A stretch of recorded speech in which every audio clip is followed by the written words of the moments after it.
रोक टोक वाली सास। सास सास होती है जब तक बहू को वो ये एहसास ना दिला दे कि घर उसका है और उसी की मर्जी चलती है, वो चैन की सांस नहीं लेती है। अरे बहू, कहाँ जा रही हो? माँ जी, मैं वो ना थोड़ा मंदिर जा रही थी इनके साथ। हाँ ठीक है, जाओ। वैसे तो मंदिर के बहाने कहाँ जा रही हो ये भी मैं जानती हूँ। ये जो काला कपड़ा पहना है ना, इसे बदल लो। शादी के बाद काला कपड़ा कौन पहनता है? माँ ने सिखाया नहीं क्या? माँ ने ये तो नहीं सिखाया कि काला कपड़ा पहनना है कि नहीं, लेकिन ये जरूर सिखाया है कि जबान और मन काले नहीं होने चाहिए। अरे ज्यादा गीता का ज्ञान यहाँ ना दे, जा जाकर कपड़े बदल। लेकिन माँ जी, मैंने सारा मेकअप काली ड्रेस के हिसाब से किया था। अब देख ले, मुंह धोकर दोबारा मेकअप करने में कितना वक्त लगता है। माँ, मैं बताता हूँ, यही कोई 2 से ढाई घंटे। उसके बाद भी बोल रही थी जल्दी जल्दी में बहुत कुछ छूट गया। देखिए जी, ज्यादा बकवास तो करो ही मत। अरे किसने कहा है तुम्हें ये सब बोलने को? जा रही हूँ मैं लाल रंग की साड़ी पहनने, कम से कम मेकअप दोबारा तो नहीं करना होगा ना। बहू साड़ी बदल कर आ जाती है, लेकिन सास की ये रोका टोकी उसे बिल्कुल पसंद नहीं आती। रास्ते में, क्या है ये? ऐसा कोई दिन नहीं होता जब तुम्हारी माँ मुझे टोके ना। अरे पता नहीं क्या हो जाता है इन्हें, जैसे सारी नजर मुझी में गड़ाई रखती है। अरे जाने दो ना, हो सकता है काला नहीं पहनते होंगे शादी के बाद। अच्छा जी, शादी तो आपकी भी हुई है, लेकिन आपने भी तो काली शर्ट पहनी है, आपको क्यों नहीं बोला कुछ? अरे क्योंकि मैं लड़का हूँ। अच्छा, तो जैसे तुम सारे लाइसेंस लेकर आए हो, क्यों? पति और नेहा की बहस सास को लेकर हमेशा चलती रहती, लेकिन सास का सास पना जाने का नाम ही नहीं ले रहा था। और नेहा करती भी क्या? अगले रोज, बहू ये क्या किया? बहू इधर उधर देखती है, उसे कुछ नहीं दिखता। क्या कर दिया? अभी तो नहा कर निकली हूँ, कहाँ कुछ किया है? अब जा रही हूँ रसोई में, करूंगी कुछ। अरे ये सर पर क्या किया? समझ में नहीं आ रहा, आज कौन सा वार है? वार गुरुवार है, लेकिन सर पर क्या किया मैंने? सिंपल सा बाल ही तो धोए हैं मैंने। अरे वही तो नहीं करना चाहिए था। अरे सर नहीं धोते आज, पाप चढ़ता है पाप। अरे न जाने कुछ सिखा कर भेजा भी है कि नहीं तेरी माँ ने। माँ जी, लेकिन मेरे सर पर खुजली हो रही थी, कितना गंदा हो गया था मेरा सर।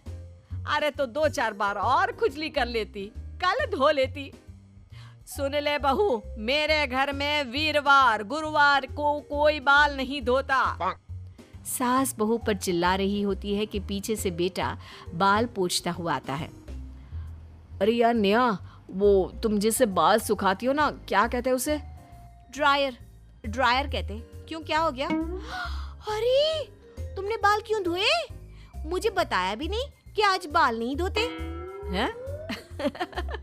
बाल नहीं धोते क्यों? आज कुछ खास है क्या? अरे जल्दी से ड्रायर दो ना अपना। बहू सास की तरफ देखती है। अरे लड़का है वो, लड़का धो सकता है, तू ना धोना, समझी? बहू बेचारी, चारा भी क्या था, समझना तो था ही। वो पति को ड्रायर देने के बहाने कमरे में आ जाती है। इतना तो भगवान को भी पता ना होगा जितना तुम्हारी माँ को पता है। अरे ये ना करो, वो ना करो। भाई मैं तो कहती हूँ, शादी से पहले तुम लोग डू और डोंट की लिस्ट बनाकर दे जाते, मुझे पढ़ लेती मैं। अरे यार तुम ना, एक तो ना तुम हर बात पर मत किया करो, समझे?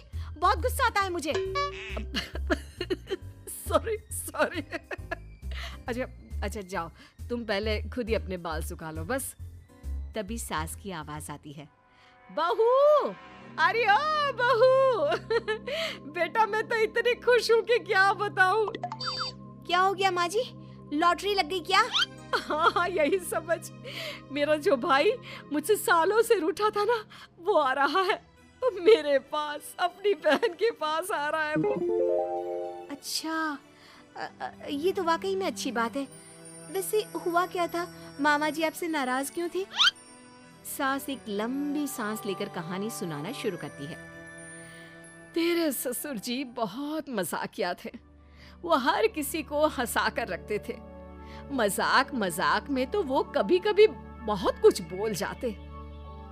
अरे माँ, क्यों बात को खींची जा रही हो? वो क्या है ना नेहा, मामा जी को ना नहीं पसंद है। वो किसी भी बात में ना और रोक टोक बर्दाश्त नहीं करता है। पिताजी ने उन्हें किसी बात को करने से मना कर दिया था। बस तब से उन्होंने हमारा घर त्याग दिया। हाँ, लेकिन मेरे लाख मनाने के बाद वो आ रहा है। वैसे तेरे ससुर जी होते ना तो उसे कभी इस घर में आने ना देते। माँ, मामा जी तो मुझे भी पसंद नहीं है। अरे जरा जरा सी बात में गुस्सा और मुंह फुला लेना सही नहीं लगता। लगता है ये इन लोगों की खानदानी बीमारी है, जरा जरा सी बात पर परेशान हो जाना। बहू, अब ये कुछ ज्यादा ही हो रहा है। हाँ, वैसे हम लोगों के घर में बहुओं का दांत दिखाना भी मंजूर नहीं है, समझी? जी माँ जी, समझ गई। अब सॉरी सॉरी। भाई के आने की खुशी में सास बिजी हो जाती है। घर को सजाना धजाना, साफ सफाई, पकवान बनाने, भाई कितने काम होते हैं। दूसरे रोज, अच्छा बहू और रवि दोनों यहाँ आ जाओ। मैं तुम लोगों को अभी से बता देती हूँ कि मामा के सामने क्या करना है, कैसे रहना है और क्या कहना है क्या नहीं। माँ, ये तो पता ही है कि नहीं नहीं बोलना है, चाहे जो कुछ भी हो जाए। और उन्हें किसी भी चीज के लिए मना नहीं करना है। हाँ बिल्कुल, जो बोले बस हाँ में सिर हिला देना।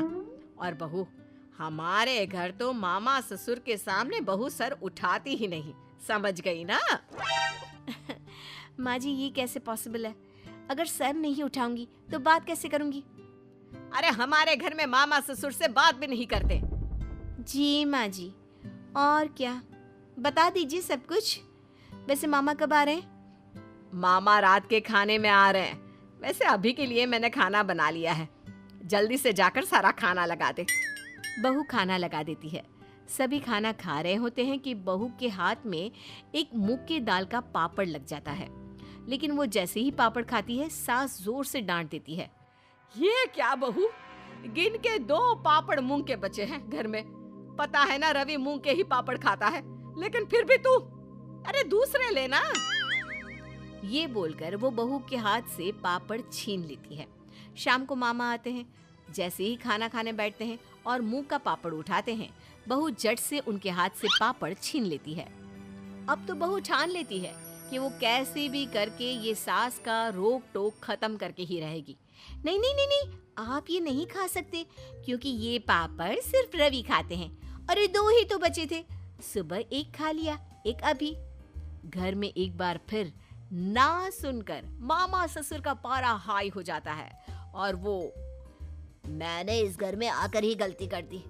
यहाँ सिर्फ रोक टोक ही होती रहती है। ये नहीं कर सकते, वो नहीं कर सकते, ये नहीं खाना, वो नहीं खाना। ये बोलकर मामा चले जाते हैं।